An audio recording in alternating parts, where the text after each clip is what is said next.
Nacín en Porto do Son, vale? Que tal como consta no meu documento de identidade, non? Que pasa? Que xa meus pais xa nacían vivían xa en Cangas nese momento, en concreto na Rúa Fomento. Pois a mí o que me ven máis á cabeza era como unha especie de estadio de fútbol, porque ali facíase de todo, pero sobre todo xogar o fútbol. Recordo perfectamente que eso tamén marca un pouco a evolución en todos os sentidos, por exemplo, a existencia ali de morcegos, non?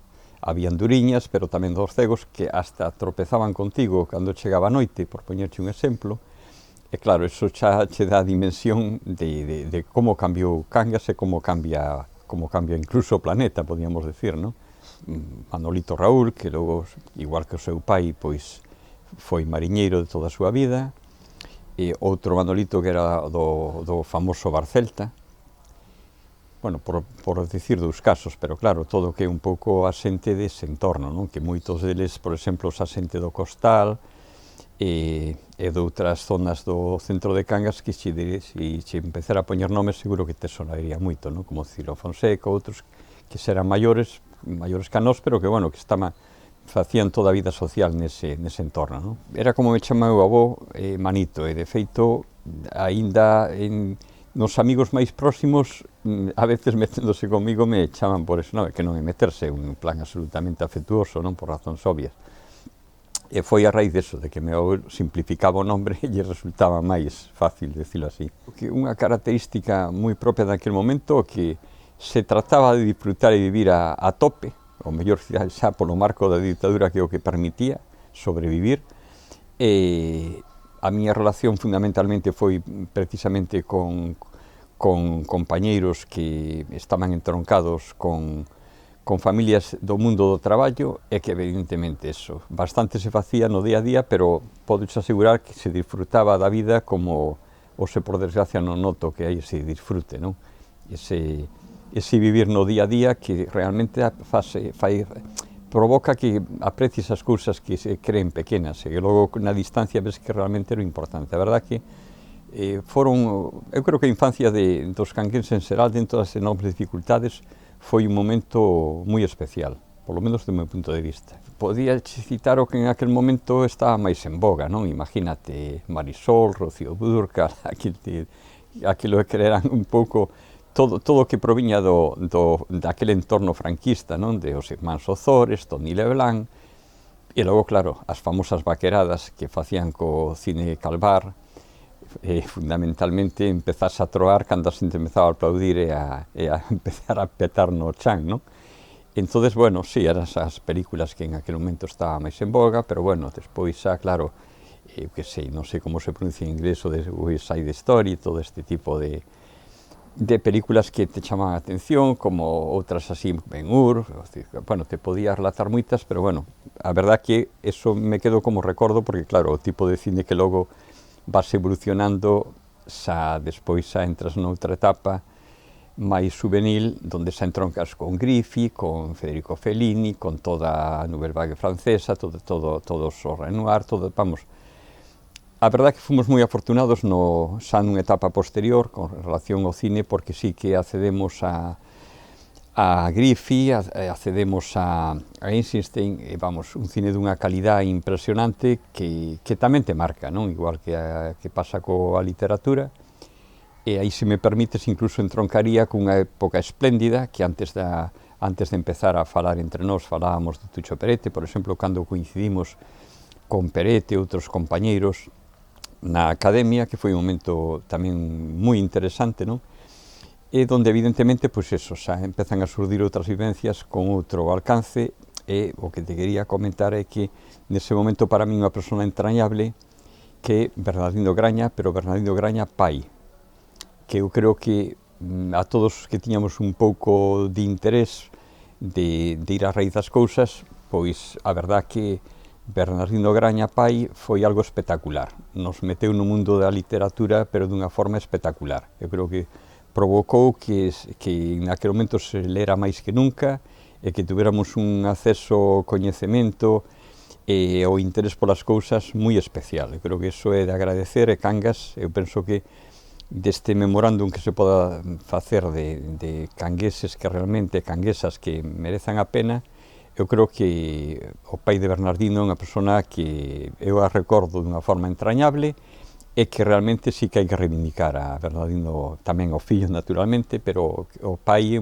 a veces é un pouco esquecido cando eu creo que foi unha persona moi importante para a formación académica e cultural na vida canguesa. Pasei pola famosa escola de Barbicas, bueno, aparte dos consabidos cánticos falanxistas que te obligaban, o cura que iba ali, quero recordar os xoves, pois logo, bueno, unha xente maravillosa que era tan simpática, por expresarlo de unha maneira, en pleno recreo deixar alguén amarrado a un árbol que logo empezaba a contar o profesor a ver cantos faltaban, e claro, 1, 2, 3 que quedaran amarrados a algún árbol non aparecían, non?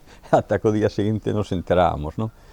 Foi un momento interesante ese tamén, dentro do que son as escolas daquele momento, e despois xa no bacharelato, precisamente, eu preparei o bacharelato con Francisco Gil Ambrosiani, don Paco, que ata terceiro estuvemos con el, e logo xa seguimos precisamente con Bernardino Graña, pai, como te decía antes. Existen obras que nos marcaron, non? A moitos de nós. Por exemplo, Aldous Huxley, non sei como non domino ben o inglés, con Un mundo feliz, por poñer un exemplo. Kafka coa Metamorfosi, por exemplo. Bueno, Tolstoi, Dostoyevsky, toda a literatura xa me parece espectacular. Hai premios Nobel como Solojov, por exemplo. E logo, bueno, hai autores que, claro, que sempre van a permanecer aí polo que representan, polo seu contido, seu alcance literario, pero ademais logo pola súa humanidade. Me refiro, por exemplo, a García Márquez, non? Entonces, ese tipo de lectura, por citarche algún tipo de obra en concreto, axudaron a formar a moita xente, o que tamén é importantísimo, a tomar conciencia, non? De onde te moves e a onde queres ir. Rematei o bachillerato superior aquí en Cangas, inda que fixen sexto en Pontevedra, que coincidí, por certo, con meu tocayo Rajoy, co seu cuñado Pancho Miñamón, que ainda hoxe é deputado, con García Costa, que foi campeón de España de 50 metros vallas. E foi unha generación curiosa, con Tobío, que foi alcalde en Caldas, con Raimundo, que foi concelleiro de Facenda e sigues de concelleiro en Pontevedra. Unha generación interesante. E con Figueira Valverde, que a pesar de que era o director naquele momento, de que a pesar da zona de franquista e tal, eu creo que tamén é xusto decir que realmente era unha enciclopedia andante e vivinte, cun coñecemento da cultura galega impresionante, non? E despois xa completei eses estudos de bachillerato facendo o COU aquí en Cangas, donde, por certo, tuve a fortuna de ter de profesor a Gerardo Sacau, que logo foi quen dirixiu o Instituto de Estudios Vigueses. E despois xa marchei a Santiago e empecé facendo filosofía e letras, pero, bueno, por razóns de saúde, aquel curso tuve que deixalo. Cando continuei, cambiou o plan de estudios, matriculéme en Xeografía e estuve ali en Santiago hasta segundo. Que ocorre? Que aí foi un pouco, entramos na fase máis dinámica, chamemos así, que hai un compañeiro, que Lois Ríos, aí se precipita todo, digamos, aí hai todo un proceso donde hai como unha tormenta de respeto, de militancia, de toma de conciencia, de circunstancias que marcan dunha forma decisiva, porque eu empezo a ter xa unha militancia xa sendo moi novo, unha militancia no Partido Comunista, e posteriormente, precisamente, da man de Lois Ríos, xa entro no Unido do Pobo Galego, non? Éramos todos persoas moi mozas e xa moi comprometidas. Cito a Lois especialmente porque máis de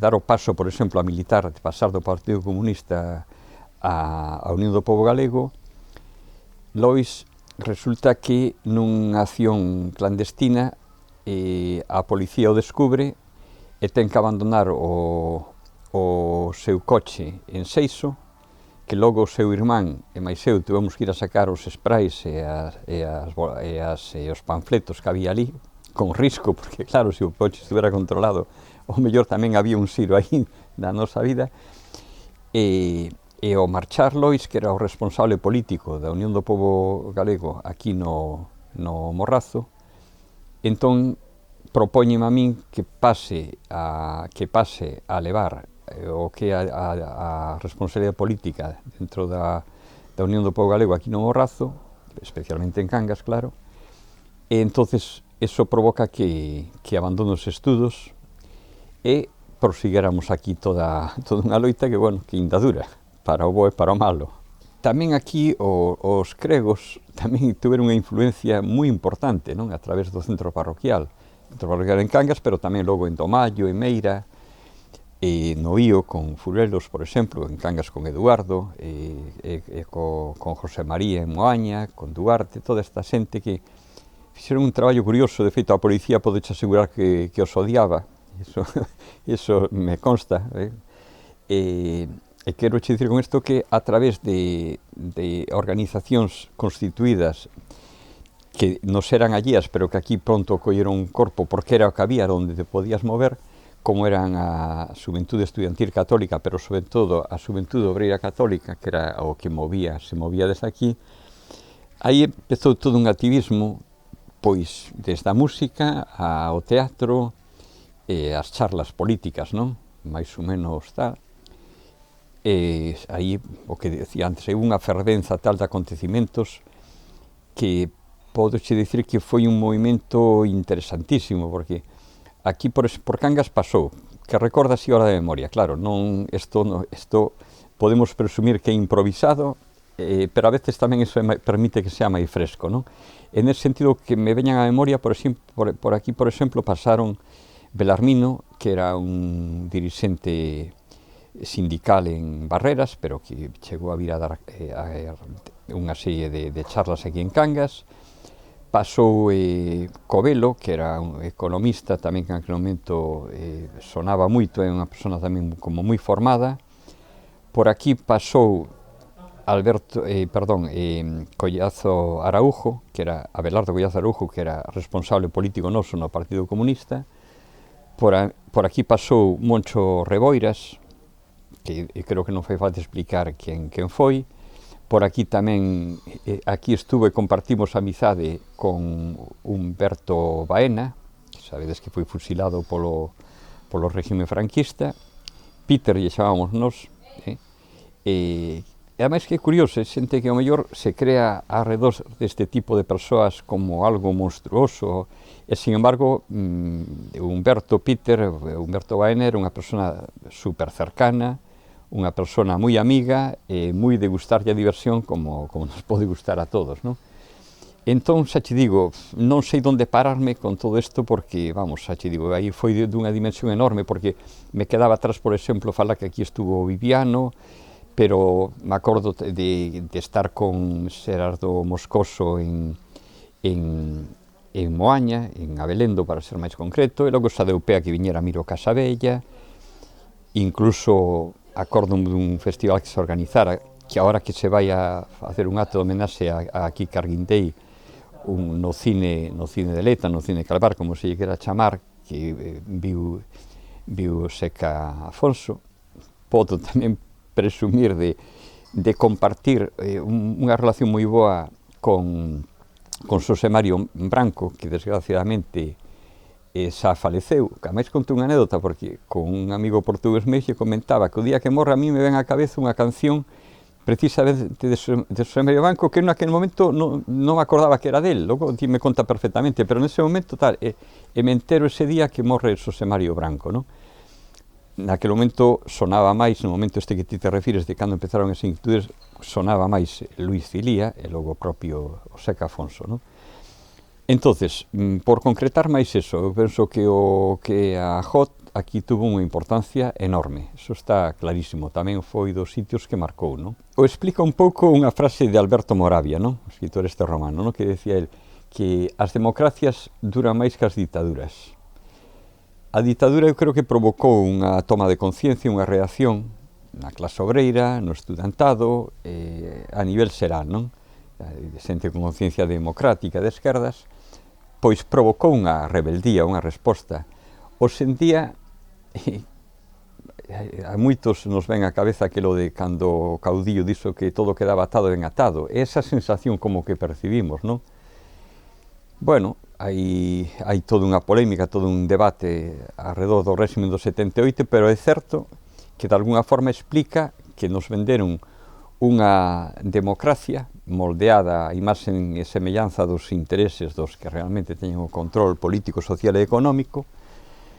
Non se tocaron os grandes privilexios, quedaron intactos aparellos judiciais, policiais, militares, non hai máis que ver o 23F, seguían os mesmos. Venme a cabeza, por exemplo, que a min detéñeme nos anos 80, a raíz dun programa que houbera de Balbín na Clave, que viu a Galicia a falar sobre a situación política galega, excluiu o BNG, non? Provócase unha protesta, acabamos, nos pechamos no hostal dos Reis Católicos, vía a policía retirarnos. Recordo que entre Beiras e eu que diriximos ali a negociación coa policía para sair pacificamente, pero finalmente me deteñen. Entón dime que me teñen que facer a ficha policial. E digo, pero eu que xa teño aquí unha ficha. Entón recupera unha ficha e curiosamente era unha ficha do franquismo. O sea, que todo isto quedou intacto, en grande medida. Este é un exemplo, non? Hai máis, o sea, que en ese sentido, por desgracia, pois isto un pouco acredita, para non perder o fío da túa pregunta, claro, houve unhas vivencias no franquismo, no posfranquismo, que a nos marcaron. A xente nova, hoxe en día, lle deron algo como se xa estuvera todo construído e feito, non houbera que loitar por nada. Claro, eu creo que iso é un espellismo e que a situación non sei en que medida, pero vai sin querer ser determinista, pero é obvio que a situación ten que revertir, porque cos videoxogos e esos rapaces van chegar un momento que din que non hai futuro. Hoxe en día, que se defende como saída? A renda básica, a unha alta dirixente política, ainda onte me comentaban que nega a opción da renda básica, que quere o pleno emprego. Pero bueno, de que estamos falando? Pleno emprego neste contexto? Con que salarios, con que situación? Entón, diante de unha vez máis, que a alternativa sea a emigración, ou salarios en precario, ou unhas condicións de vida, pois que non quero facer o mitin político, pero completamente lastrados polos recortes en sanidade, en educación e demais, eu creo que ten que haber un momento de toma de conciencia da xente nova. E todo o que se fixo de atrás, por moito que se crea que non sirven para nada, pois sí que sirve, non? Eso, creo que iso é inequívoco, non? Hai que proseguir o que fixo moita xente, como no 72, ou incluso antes, cando, por desgracia aquí, un proceso auténticamente tronzouse, non? Como foi o famoso 18 de xullo. Entón, eu creo que a xente nova chega un momento que non son idiotas. Eu estou convencido que hai que romper unha lanza a favor da xente nova. Veso moita xente moi consciente e preparada e seguro que un momento dado recollerán o testigo desde Espartaco para aquí, vamos, por exagerar un pouco, exagerar o que te comento, non? Eu entro no Partido Comunista porque é o que había, é o que, sendo moi noviños, é o que nos propoñen, pero na medida en que se desinfla a presencia do Partido Comunista, porque ademais o de Collado Zaraujo foi tamén dunha forma dramática, porque entrou en crise co Partido Comunista e ao final acabou pois asesinado pola policía en Madrid.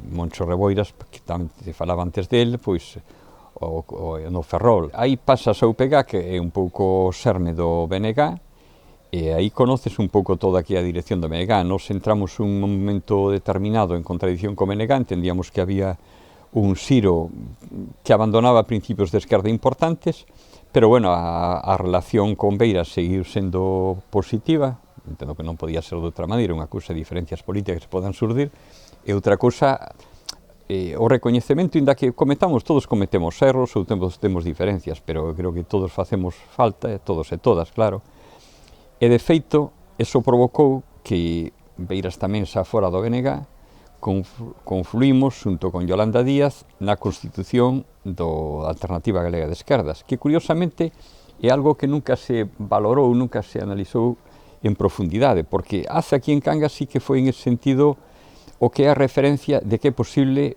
unha unidade popular, un frente común, pero que logo que conseguimos que sair adiante.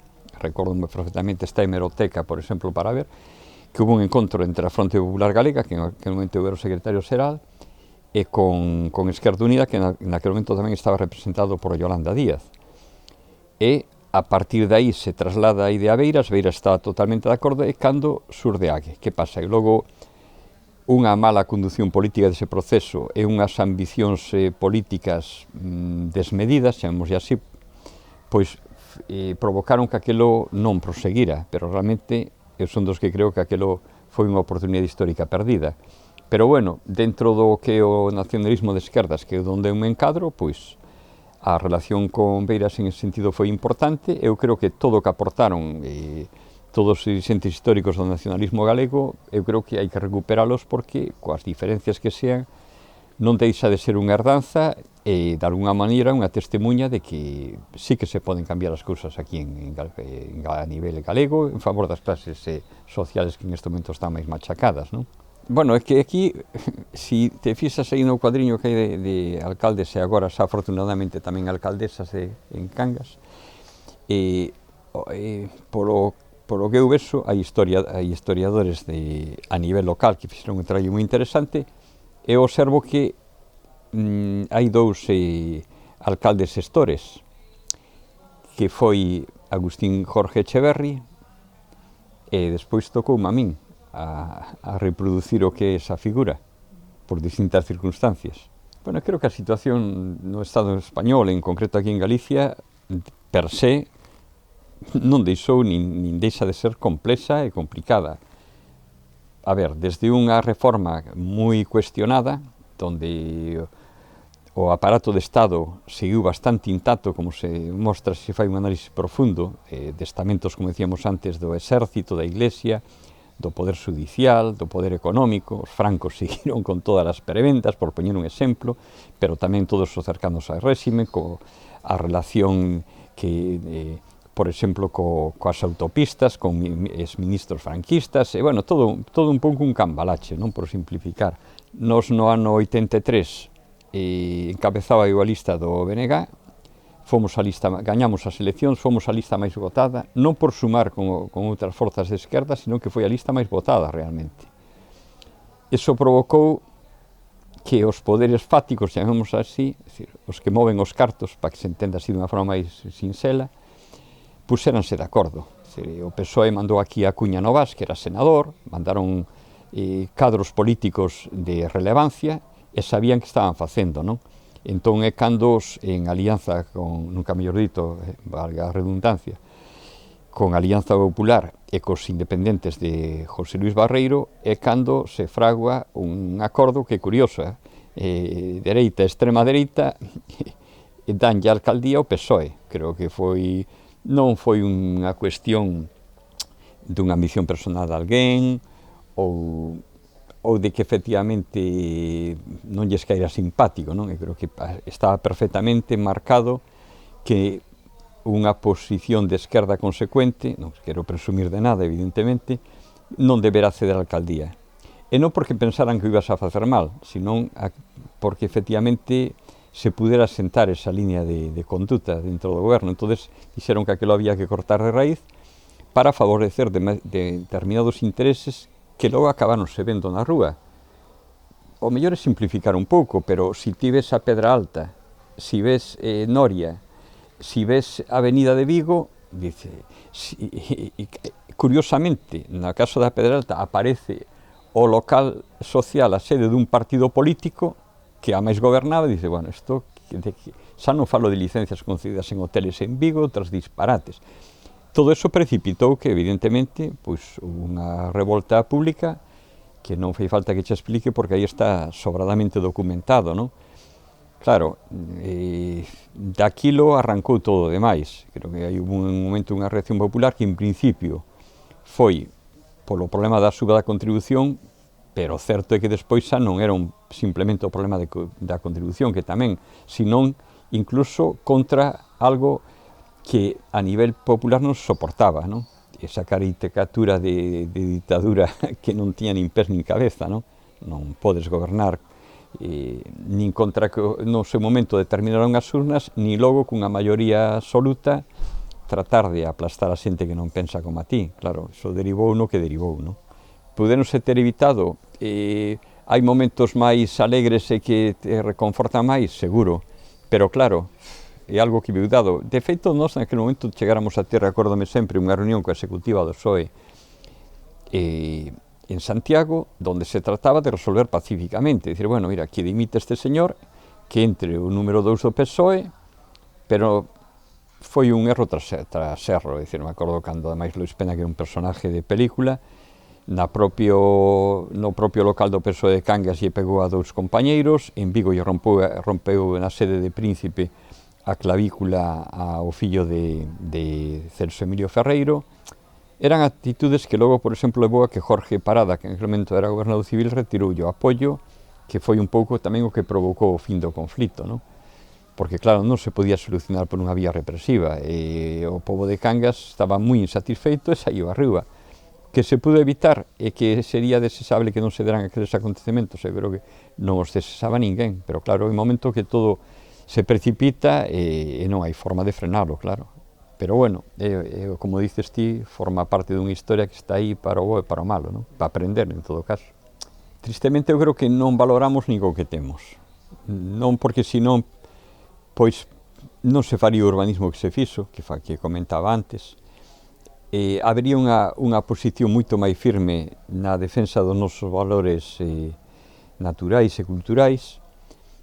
A ver, que claro, a veces, consciente ou inconscientemente, te vas un pouco á loita social e política, porque evitar que a ría de Vigo se convirta nunha cloaca, ou que cada vez teña máis aterrados como de Bouzas, ou como algúns que se deron en Cangas, ou como que se quixera ocupar uns 200.000 metros cuadrados de lámina de agua, que desapareceron uns valores naturales e ambientales enormes. Esas son cuestións que son decisivas, por eso que eso eu o valoro, é dicir, porque un pobo como Sanxenxo, que eu, por exemplo, traballei ali, daste conta, eso é unha desfeita brutal. Curiosamente, Cangas, tendo ese nivel de agresión enorme a nivel urbanístico e ambiental, sigue tendo unhas características, uns valores que como que se resiste a morrer como tal, non? Eu creo que eso é un disfrute xa per se importantísimo. Eu creo que se perde esa raíz. E bueno, que a xente de Cangas aos que non son de aquí lles parecemos xente un pouco especial. Bueno, pois eu creo que tamén é o encanto de Cangas, non? Esa forma de ser. A veces nos podemos equivocar, podemos facer cousas mal, pero creo que bueno, ter esa idiosincrasia e ter esas ganas de sacar as cousas adiante, con todos os defectos que se queiran, pero ao final acaba todo Dios conectando, incluso sendo de ideoloxías moi distintas, co noso himno, o de pobo encantador, porque gusta, porque mola e porque é un pouco que dentro desas que pode haber esas diferencias, e sin embargo, neso vai estar todo Dios identificado. Aí non hai dúbida, non? Igual que na defensa das nosas parroquias, que é outro valor que eu creo que nunca se debe tampouco perder como referencia, non? Recuperar toda a praia de Rodeira, ou polo menos gran parte, non? Foi un despropósito histórico que un instituto se colocara aí, que o cuartel de Guardia Civil se ubicara aí, ou que o que eran determinados dirixentes no franquismo, representantes do franquismo en Cangas, fixeran os seus chalés en primeira línea da praia. Un sinsentido que ainda hoxe, por desgracia, se manter. Eu creo que iso habría que recuperalo, propoñer un exemplo. A fábrica de Masó, que realmente, aparte de ser un ben catalogado, que ten todas as características para ser un ben de interés cultural, per se so é, eu creo que o principal monumento, dos principales monumentos, iba a decir galegos, pero me atrevo a decir do Estado español e a nivel europeo do patrimonio industrial, que houve entrevistas con Pachi Vázquez como conselleiro de Medio Ambiente, entrevistas a nivel de persoas con responsabilidade no Estado para poder recuperar Masó. É unha pena, porque eu creo que en calquer país civilizado e culto faría todo o posible por recuperar algo que é un emblema para todos os cangueses e para calquer galego ou galega que se precie de tal. Ese patrimonio non ten sentido perdelo. Recuperar as naves de Ogea, que é absolutamente inconcebible que, a pesar de que hai moitos anos, mas eso tocou a min asinar esa proposta de desafectación desa zona para que finalmente poda cederse ao Concello e recuperar tamén ese patrimonio que tamén está catalogado. Eu creo que toda esa fronte marítima é esencial e clave, e logo, bueno, o traballo que se está facendo a nivel das Xuntas de Montes para que Cangas ten aí un pulmón, pero tamén é algo que nos caracteriza, é dicir, eu creo que, así por simplificalo, o que é o Monte da Pena, o que é o Monte de San Roque, todo o que é a Serra da Madalena, todo o que é o Leboreiro, todo o que é a parroquia de Io en si mesmo, que realmente, eso me recorda un pouco nesta línea evidentemente, recórdame, por exemplo, unhas jornadas que organizamos, gracias en gran medida a Miguel Castroviejo, que foi decisivo para que esas jornadas foran adiante, que eran informativas que tiñan o fin último de reivindicar que a Costa da Vela se incorporaran ao Parque Nacional das Illas Atlánticas. Porque eso non o podemos perder. Eu creo que o que nos pon no mapa son os grandes nosos referentes. Non está para nada reñido con que haxe unha promoción turística ben entendida, que realmente o territorio soporte eso, que sea realmente un valor máis que unha destrucción, que sea algo integrado perfectamente. Eu creo que é perfectamente compatible facer unha aprobación inteligente a nivel turístico con que efectivamente haxe unha actividade industrial e comercial ben asentada no territorio e con características que realmente recolla o potencial noso en distintos planos. E ese é o Cangas que eu me imagino, non? Recuperar o Bouzós e recuperar, por que non, a actividade, a parte económica como que relacionada co mundo do mar, hai que reivindicar o que é toda a pesca artesanal, e recuperar ámbitos como o Val de Coiro, que antes era unha riqueza descomunal e hoxe en día está abandonado. E nin se aproveita esa agua do río Bouzós nin para rego nin para nada. Son aspectos que nós non podemos perder de vista, como a necesidade de que o público importa e unha xestión eficaz do público é vital, porque senón, evidentemente, vamos a ir un pouco en dirección contraria, como, por desgracia, vimos padecendo aí tempo, pero bueno, nas nosas mans está a cambiálo, non? Eu aí volvo ao que ti comentabas, que creo que apuntabas moi ben. Creo que a xente nova aí ten un nivel de formación e de sensibilidade que, aínda que hoxe se desprecia, o certo que vai a ser o gran referente para que as cousas empecen a mudar, ir á economía circular e ir a recuperar as nosas fontes de riqueza que non estamos valorando suficientemente, non? Unha maior sensibilidade por parte de todas e todos nós, é o que se require, vamos. Persoalmente estou moito con Fidel e con outros pensadores que non nos gusta o culto á personalidade, nomes de ruas, por exemplo, en desamais me pasaría pola cabeza, a parte que non son quen, porque eso estaría en todo caso para figuras de moita relevancia. Penso en científicos, penso en realmente, incluso en figuras humildes que realmente no seu momento, por exemplo, no franquismo, foron o que levantaron un pobo. Me refiro aos mariñeiros, que había que ir ao Gran Sol, que había que ir a Rotterdam, que había que ir a Terranova, ahora tristemente tal, que había que ir a Sudáfrica. Penso en toda a xente que tuve que ir a maleta para que os emigrantes, todas as divisas realmente foron vitales. Eso eu creo que aí é onde eu poño a vista. Por lo tanto, o recordo como unha persona máis do pobo de Cangas que lle quería este pobo e que fixo, acertando e equivocándose, todo o posible para que efectivamente as aspiracións que queremos, creo que son colectivas como pobo, pois vayan para adiante. É dicir, eu creo que estamos aquí de unha forma efímera, cousa que moita xente non entende, e que está para aí creo que aí entroncamos con idearios de xente que tendo formas de pensar moi distintas, pero que desde posicións distintas entendemos que o que nos ten que unir e o que hai que recordar é que o ben común ten que estar por riba de calquer ambición individual. Aí eu creo que nos podemos encontrar todas as persoas que queremos a Cangas, eu penso que é un pouco a conclusión.